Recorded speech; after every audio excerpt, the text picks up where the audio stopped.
وعلیکم السلام ورحمۃ اللہ وبرکاتہ۔ محترم بھائی نے لکھا جی معاذ رضی اللہ عنہ جو روایت ہے کہ نبی صلی اللہ علیہ وسلم کے پیچھے عشاء پڑھ کے اپنی قوم کے پاس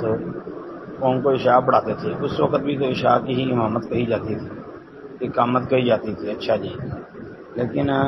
معاذ رضی اللہ عنہ کی نفل ہوتی تھی، اس کے درمیان تطبیق کیا ہے؟ اچھا جی محترم بھائی، بات یہ ہے، ایک تو حدیث بالکل واضح ہے جی، اس میں تطبیق کس چیز کی دیں؟ اگر تو آپ یہ سمجھتے ہیں کہ رسول اللہ صلی اللہ علیہ وسلم نے ارشاد فرمایا ہے کہ اذا اقیمت الصلاۃ فلا صلاۃ الا المکتوبہ، اگر تو آپ کے ذہن میں یہ حدیث ہے کہ جب فرض نماز کے لیے اقامت کہہ دی جائے تو اس وقت پھر نفل نماز نہیں ہوتی، یہ بالکل ٹھیک ہے آپ کی بات ہے اگر آپ یہ سمجھے ہیں، لیکن بھائی مطلب اس حدیث کو سمجھنا صرف یہ نہیں کہ یہ اتنا ہی بات سمجھنی ہے، اس حدیث کو سمجھیں کہ جب فرض نماز کی اقامت ہو جائے، فرض نماز شروع ہو جائے تو نماز سے الگ کھڑے ہو کے، اکیلے کھڑے ہو کے کوئی بندہ نفل نماز نہ پڑھے۔ یہ مطلب ہے اس کا کہ آگے فرض نماز ہو رہی ہو، امام پڑھا رہا ہو اور پیچھے بندہ کھڑا ہو کے الگ سے کوئی نفل پڑھنے شروع کر دے، سنتیں پڑھنے شروع کر دے، یہ جائز نہیں ہے جی، اس حدیث کا تقاضا یہ ہے۔ اب باقی یہ ہے کہ یہ جو فرض پڑھنے والے لوگ جو ہیں ان کی امامت نفل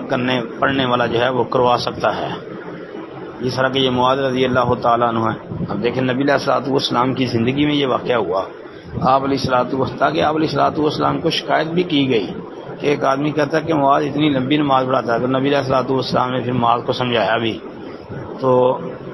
یہ معاذ رضی اللہ عنہ کی نفل ہوتی تھی اور پیچھے والوں کی فرض ہوتی تھی۔ پھر اس کے علاوہ وہ حدیث بھی سامنے رکھے نا کہ نبی علیہ الصلوۃ والسلام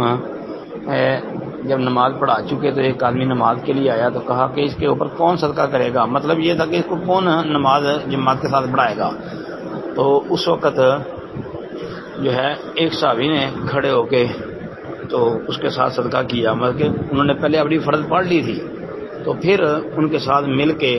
تو ان کو فرض پڑھائے۔ تو اس لیے حدیث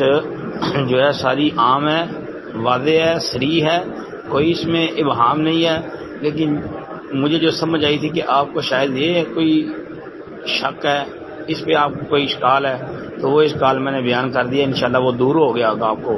انشاءاللہ یہ سننے کے بعد۔ السلام علیکم ورحمۃ اللہ۔